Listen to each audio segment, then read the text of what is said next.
어제 북한과 미국이 약 9년 만에 장성급 회담을 열었죠. 미군 유해 발굴 작업을 재개하기로 합의를 했습니다. 자, 오늘도 이 실무회담을 열고 유해 송환 조치를 위한 후속 조치가 계속될 예정인데 지금부터 살펴보도록 하겠습니다. 한국국가전략연구원의 문성묵 센터장 그리고 아산정책연구원의 신범철 센터장과 함께 하겠습니다. 안녕하십니까? 예, 안녕하십니까? 예. 자, 일단 유해 송환 문제인데요. 북한과 유해 송환 문제 자체를 떠나서 미국과 북한이 장성급 회담을 이렇게 열었다는 거는 9년여 만이라고요. 네. 어떤 의미가 있는 겁니까? 예, 말씀하신 그 장성급 회담이 지금 우리가 언론에서 북미 장성급 회담이라고 얘기하는데 9년여 만에 열렸던 그 전에 열렸던 장성급 회담은 유엔사와 북한군 간의 장성급 회담입니다. 북한이 90년대 초부터 군사정전위원회 본회의를 이제 거부하고 그러면서 이 정전 체제가 마비가 됐지요. 그래서 이제 유엔사에서는 군정위의 역할을 고려해서 다시 말하면 정전 체제를 유지하기 위해서 정전협정의 틀 안에서 이제 의사소통 채널을 만들자. 북한은 그동안 꾸준히 미국과 북한 간에 직접 군사 대화를 요구했지만 유엔사에서는 알겠습니다. 그래서 지금 이제 어제 열린 회담의 의미를 질문하셨거든요. 그러니까 9년 4개월 만에 이제 9년여 만에 이 회담이 열렸는데 이 회담은 원래는 유엔사와 북한군 간의 회담인데 북한은 미국과의 직접 접촉을 늘 강조하고 유엔사나 정전 체제에 대해서 인정하지 않으려고 하는 그런 입장이었기 때문에 이 회담의 이름을 늘 북미, 조미 장년급 회담이라고 불렀어요. 그래서 이번에 유엔사와 그동안 단절되었던 전화 채널을 복원하고 유엔사 측에 통보를 했다고 그래서 북한이 과거 입장을 바꿔서 정전협정을 존중하고 유엔사를 인정하고 그 회담을 복원하려고 하는 그런 뜻인지 아니면 과거에 북한이 늘 얘기했듯이 군사 문제는 미국과 직접 논의하겠다. 따라서 유해 송환이라고 하는 것을 계기로 해서 북한이 그동안 원했던 미국과의 직접 군사 접촉 채널을 복원하고 거기에서 유해 문제와 함께 앞으로 종전선언이라든지 기타 군사 문제를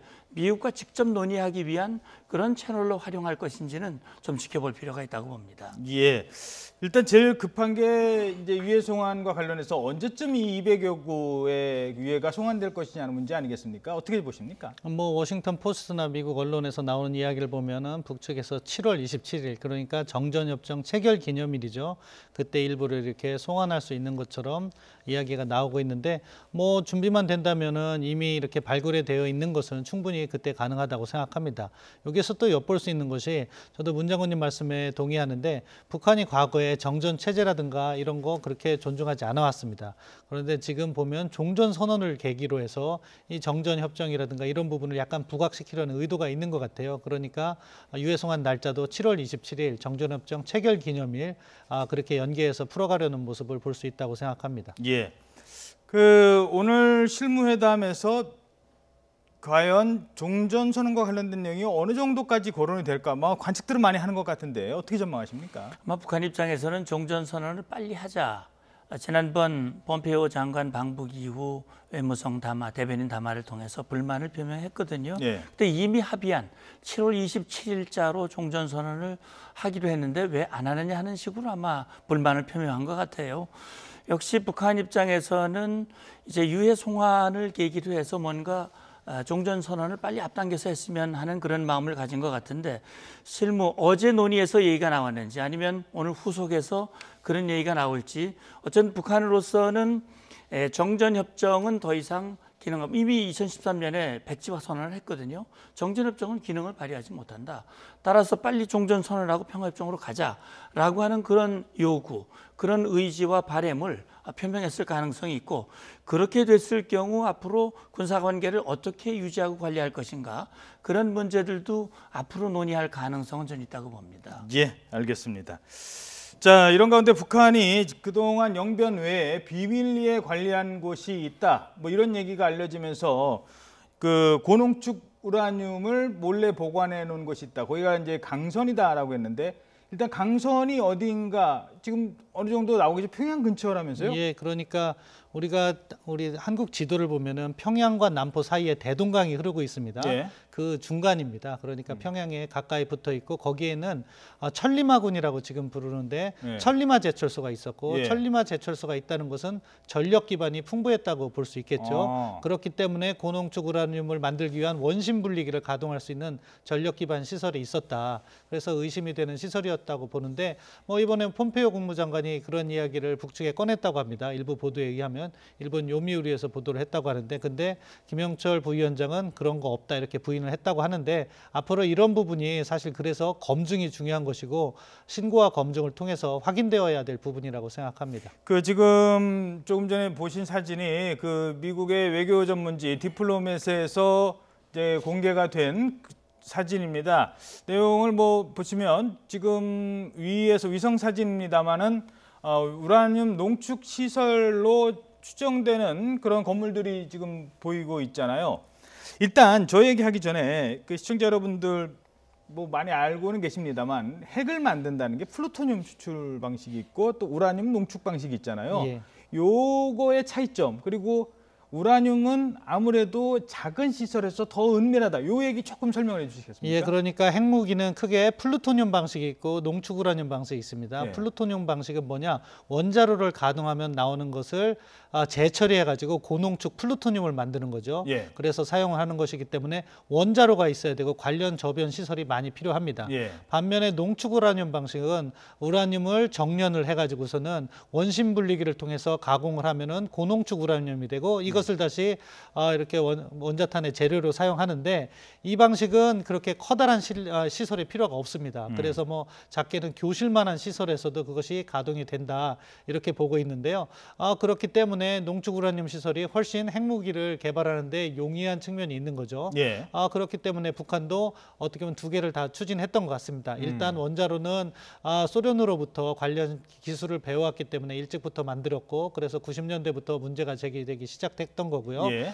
그러다가 이제 제네바 협정이 94년 만들어지면서 이러한 원자로 가동이 중단되게 됩니다. 동결이 되죠. 그러니까 다른 방식으로 농축 우라늄 방식으로 이제 접근을 했고 그러기 위해서 파키스탄인가요? 예, 파키스탄도 유사한 기술이 있었기 때문에 칸 박사 채널을 통해서 관련 기술을 습득했다고 보고 예. 관련 뭐 고강도 알루미늄관 같은 것을 수입을 한 것을 미국이 역추적해서 그러한 증거를 제시를 했던 거죠. 예. 북한은 처음에 부인했습니다. 하지만 2000년대 중반부터는 일부 시인을 했고 나중에는 자신들의 3차 핵실험부터 다종화를 이야기하면서 이것이 플루토늄이 아니라 우라늄 방식의 핵실험이다 하는 것을 시사했죠. 그렇기 때문에 고농축 우라늄 방식의 핵 개발도 우리가 신고를 받고 검증을 해서 풀어야 되는 과제를 안고 있다고 봅니다. 그러면 그동안에 이 강선에 있는 것도 북한이 신고를 했고 그동안 뭐 알려진 곳입니까? 아니면 이번에 새로 드러나게 된 겁니까? 예, 북한이 북한의 그 고농축 우라늄 시설을 신고한 적은 없지요. 예. 그러니까 그 신고 문제를 9.19 공동성명 그다음에 그걸 이행하는 과정에서 신고가 있어야 그걸 기초로 해서 사찰을 하고 검증할 수 있는 거거든요.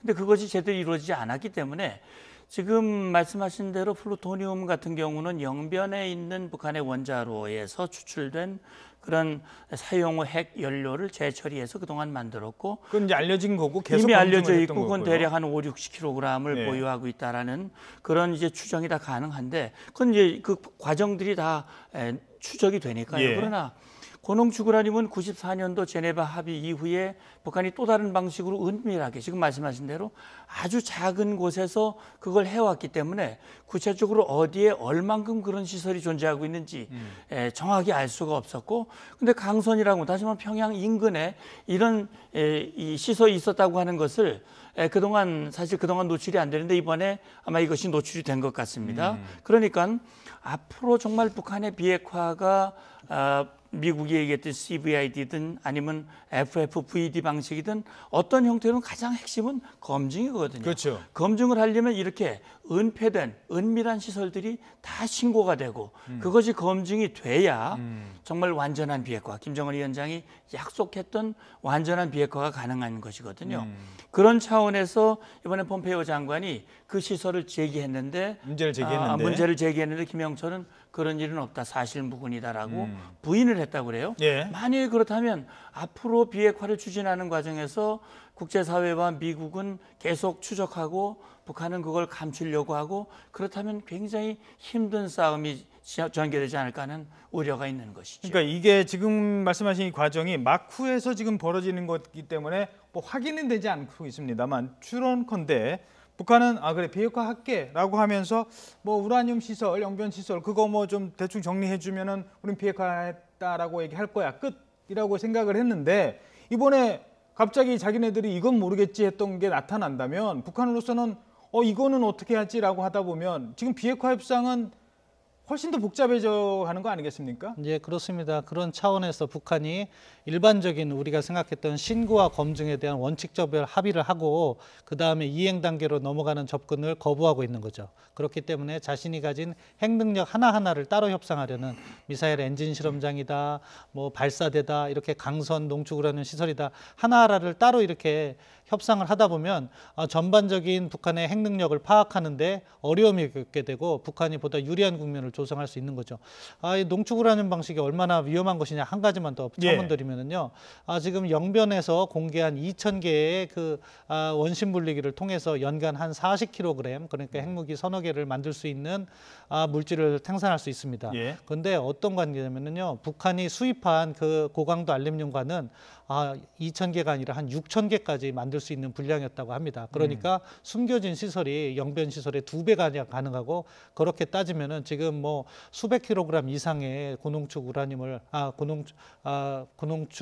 우라늄을 보유하고 있다 이렇게 추정이 가능한 것이기 때문에 반드시 이 부분은 신고와 검증을 통해서 추적을 해야 된다고 생각합니다. 자, 그러니까 미국의 입장에선 그럴 거예요. 북한은 이미 무기를 무기화시킬 수 있는 기술이 있기 때문에 그 물질 자체를 일단 완전히 제거를 하기를 원할 겁니다. 그래야 적어도 다시 뭐 마음을 고쳐 먹는다고 하더라도 몇 년은 걸릴 테니까요. 그런데 무기를 다 핵무기 원료 물질, 지금 말한 고농축 우라늄 같은 거를 찾아내지 못했다면 이거 어느 순간에 북한이 마음만 고쳐 먹으면 바로 돌아설 수 있는 거잖아요. 그 부분이 가장 핵심이 될 것 같아요. 예, 그렇기 때문에 미국의 존 볼튼 국가안보보좌관이 한때 프론트로딩 방식이라고 그래가지고서는 북한이 가지고 있는 핵무기와 핵물질을 먼저 신고받고 미국으로 반출하겠다, 미국의 오크리지 기지에 보관하겠다 이렇게 이야기했는데 북한이 그걸 거부하고 있는 거죠. 아무튼 북한이 이야기하고 있는 단계적이고 동시적인 조치는 자신들이 궁극적으로는 핵무기와 핵물질을 최대한 협상의 끝까지 가지고 있겠다. 그래서 상황이 자신들이 원하는 방향이 아니면 핵보유국 지위를 유지하겠다 하는 그러한 속셈이 깔려 있을 것이기 때문에 이 부분에 있어서 어떻게 보면 잘 절충을 해가지고 북한의 비핵화를 확고히 담보할 수 있는 협상안을 만들어야 된다고 생각합니다. 예. 자, 그래서일까요? 최근에 트럼프 대통령 발언을 보면 북한 비핵화를 좀 시간을 가져야 된다. 칠면조 요리에 비교하면서 속도 조절론을 거론한 바 있죠. 자, 또다시 북한 비핵화가 긴 과정이 될 수 있다는 언급을 내놨습니다. 트럼프 대통령의 발언 들어보시죠. A lot of good things are happening. There's some good feeling there. We'll see what happens. It's a process. It's probably a longer process than anybody would like, but I'm used to long processes too. We haven't taken off the sanctions. The sanctions are biting. We haven't taken them off. 예. 장기화될 가능성은 어떤 경우일까요? 전혀 이게 뭐 악마에 있는 디테일이 있다고 디테일에 합의를 못하는 경우도 있을 수 있고 지금처럼 북한은 이건 모르겠지 했던 게 갑자기 튀어나오는 경우도 있고요. 어떻게 보십니까? 사실 미국의 원래 입장은 트럼프 대통령도 그런 얘기를 했어요. CVID를 얘기를 했거든요. 그다음에 포괄적 합의를 얘기를 했습니다. 그 뭐냐면 트럼프 대통령의 어떤 임기라든지 정치 일정이 있기 때문에 그리고 또 북한이 이미 확보한 그런 핵 능력 그런 것들을 완전히 되돌릴 수 없는 그런 수준으로 가려면 짧은 시간 내에 그 목표를 달성을 해야 된다. 그러니까 목표 시한과 그걸 이루기 위한 구체적인 일정 그리고 거기 이제 프론트 로딩이라고 하는 초기에서 이미 개발한 물질이나 탄두라든지 미사일이라든지 이런 것들을 이동하는 이런 걸 요구를 했는데 지금 트럼프 대통령의 말은 굉장히 후퇴한 그런 느낌을 보이고 있거든요.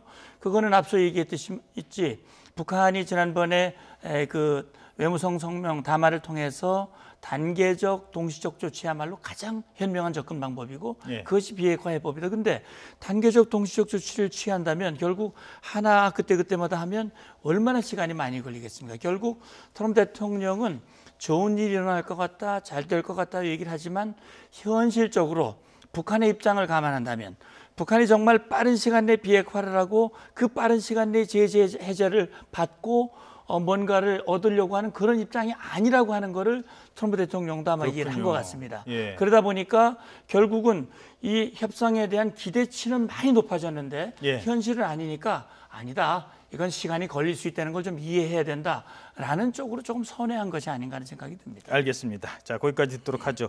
자, 다음 얘기로 넘어가기 전에 앞서 제가 뉴스 시작할 때 너무 짧게 전해드렸었는데 오늘 이렇게 더운 날 폭염 경보가 발생했다는 소식 다시 한번 좀 전해드려야 될 것 같습니다.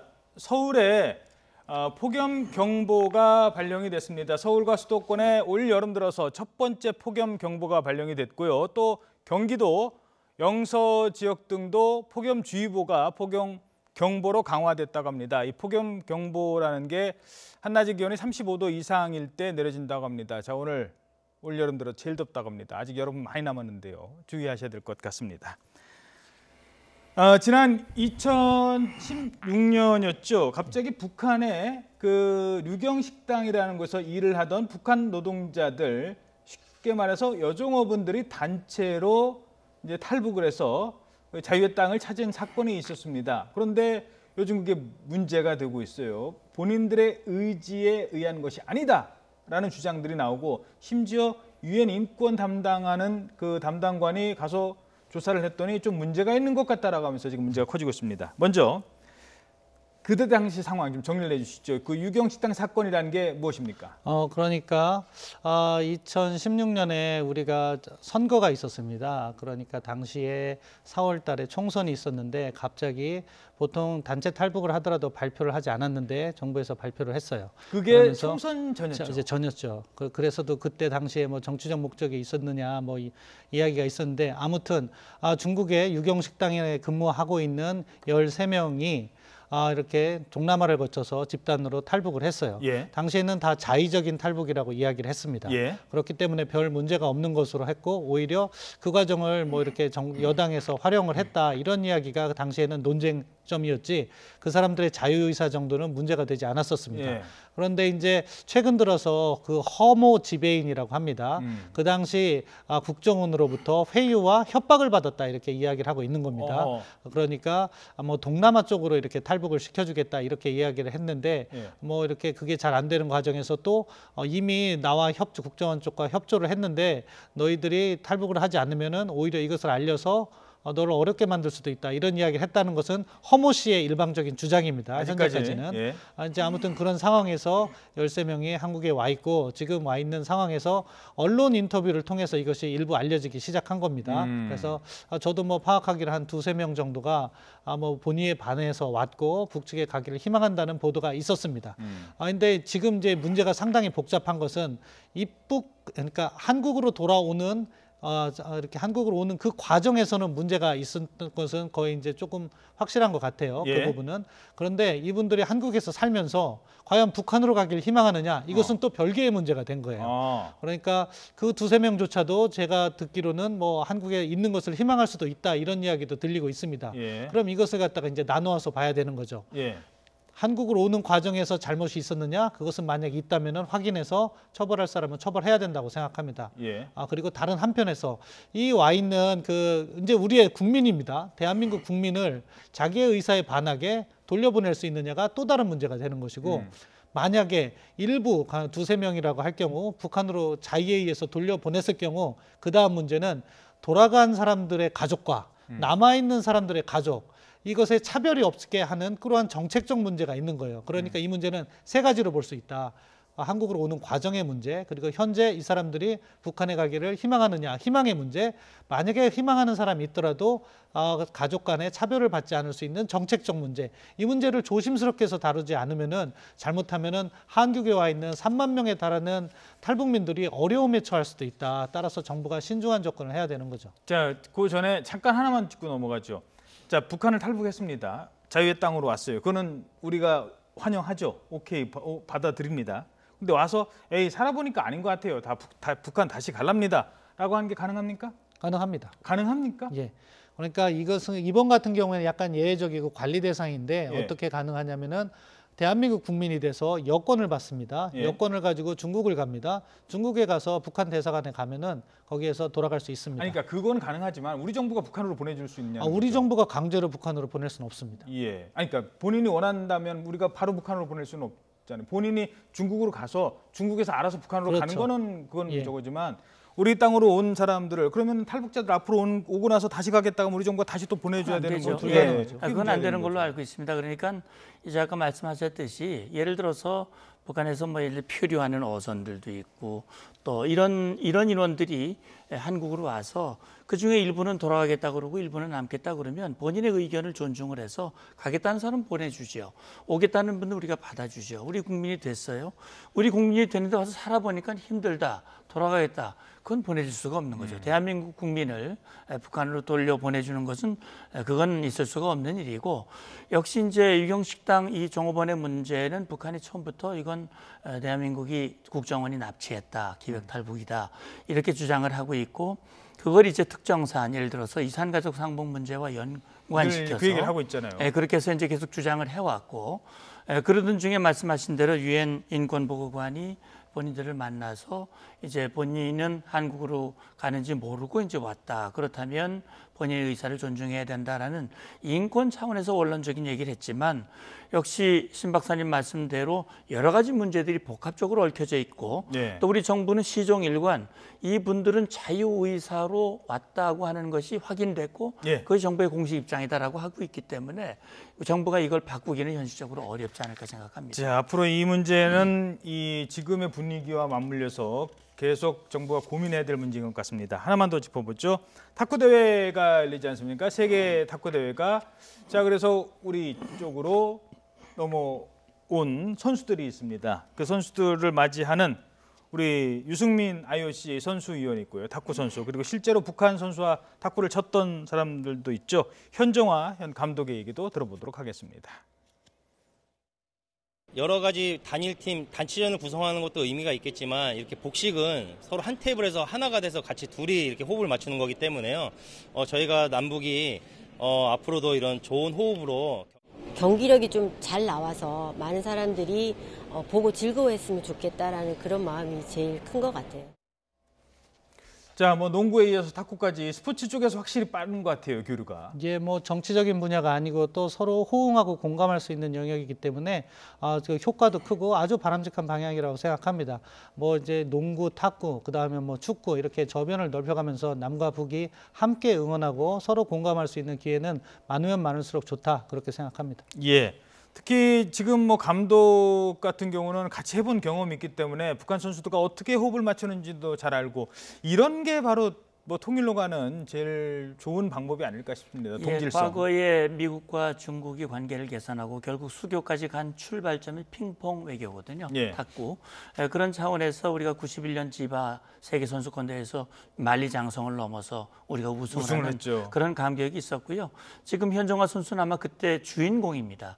그렇기 때문에 그와 같은 그런 분위기가 결국 남과 북의 우리 민족을 하나로 묶어주고 그것이 결국 지금 이루어지고 있는 교류와 협력, 대화 이것이 결국 평화와 번영으로 이어지는 그런 어떤 고리 역할을 제대로 했으면 좋겠다는 바람입니다. 그런데 역시 이 모든 촉진은 비핵화와 연관이 돼 있어서 그렇죠. 김정은 위원장이 그런 결단을 빨리 보여줬으면 좋겠습니다. 예.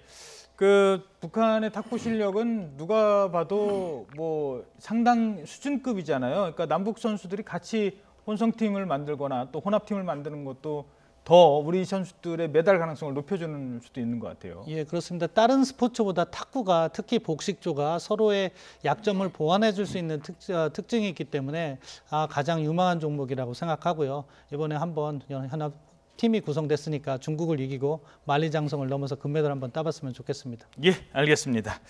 자, 지금까지 한국국가전략연구원 문성묵 센터장 그리고 아산정책연구원의 신범철 센터장이었습니다. 두 분 고맙습니다. 감사합니다.